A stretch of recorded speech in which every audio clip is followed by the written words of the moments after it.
Hi and welcome to the video. I'm Dame and this is Dame Over, and today we are taking a close look at one of the weapons from the Apocalypse DLC, and we're kicking things off with the LMG 08/18. I'll talk you through the stats of both variants, how to use them to their full potential, and finally I'll let you know what I think about the LMG 08/18 and how good or bad it may be, as well as some other of my own tips and tricks chucked in there as well. So if you find this video useful or entertaining, make sure you hit that like button before you go, and more importantly, make sure you hit the bell button for notifications as well, so you don't miss any new videos, because YouTube still haven't fixed the subscription box issue where new videos don't appear.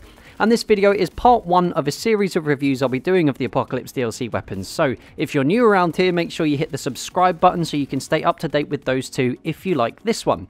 So we'll start with the stats as promised. I usually get my stats from Simthic.com, but since the Apocalypse DLC weapons haven't been in the game for very long, it hasn't been updated on the website. So I'll be using the in-game stats, which you should know have a tendency to be a little bit inaccurate.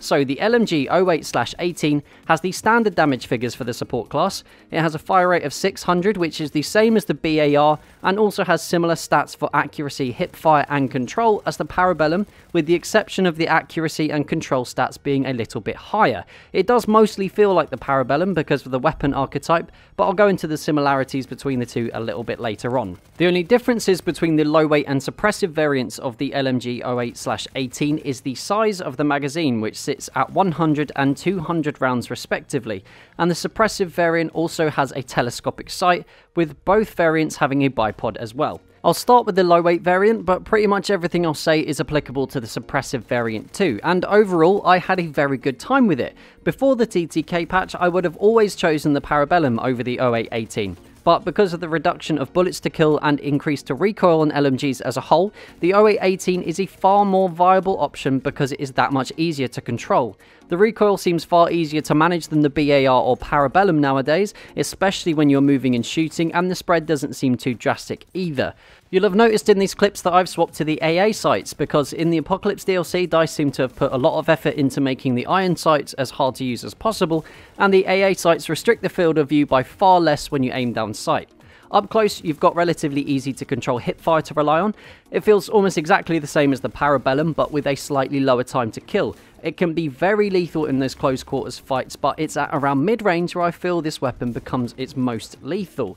Using the bipod, you can make tracking your targets very easy when you ADS, and the high rate of fire makes taking people down from range quick and easy. But what is most significant about both variants is how good they are at burst firing. This isn't a regularly used technique for LMGs because the standard mechanic in the game is that firing for longer increases your accuracy over time. But to balance the fast fire rate the 08/18 has, it overheats after just 35 rounds, so it makes laying down continued suppressive fire quite difficult. However, if you can get to a power position and deploy the bipod, you can use burst fire to take people down with ease.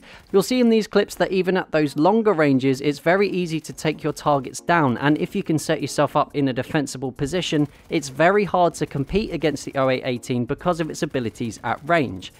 And these factors become even more meaningful when you start to use the suppressive variant.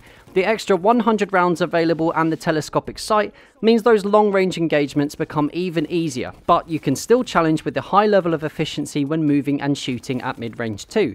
To help with this and even closer range engagements, I always lower my zoom on the telescopic sight, and in today's clips it's down at 2.5 times magnification. That was a really good sentence I got out there. The suppressive variant is obviously more able at extended firefights because of the extra rounds, but just like with the low weight variant, if you do run out of bullets, you better make sure you've got a minute to spare because the reload is extremely slow. Between that and the 35 round overheat, I think the 08/18 has enough to balance it with the rest of the support class, so no complaints there. Overall, I think the 08/18 is a very good addition to the game. It can be incredibly lethal and is particularly competitive against the medic class when you're on the move at mid-range, which is something that has become significantly harder to do since the TTK patch. To me, it feels like a more controllable Parabellum. It can be very versatile when used correctly, but particularly when using burst fire and the bipod, you can have a lot of success with this gun. For those of you that might now struggle with the increased recoil of the Parabellum, or simply if you haven't been unable to unlock it yet, the 08/18 is a very good replacement for it, and I for one will definitely be using it a lot more in the future. but that's just what I think. What do you guys make of the LMG 0818?